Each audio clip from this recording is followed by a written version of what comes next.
দোস্ত শিলচর গুয়াহাটির থেকে শিলচর যাওয়ার রাস্তার যে শোরুমটা আছে সোনাপুর পাহাড়, ওই ভিউটা দেখুন। দিনতে অন্ধকার দেখা যায়, একবার দেখে নেন। দেখুন দোস্ত, সবাই দেখুন দেখুন সবাই লাইট জ্বলে যাইতেছে, আমরাও লাইট জ্বলাছি।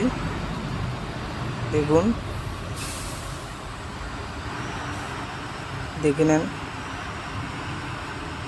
একদম স্লো স্লো যাইতে লাগে, তাতে আবার লাইন ধরতে লাগে না, বহুত গাড়ি। দেখুন, রাস্তাও খারাপ, সুড়ঙ্গের দুই সাইডে রাস্তা খারাপ। এটা সোনাপুর পাহাড়ের মধ্যে। দেখুন রাস্তা কি পরিমাণের খারাপ, সুড়ঙ্গের সামনে। দেখুন গাড্ডাগুলো যে আছে, বড় বড় গাড্ডা।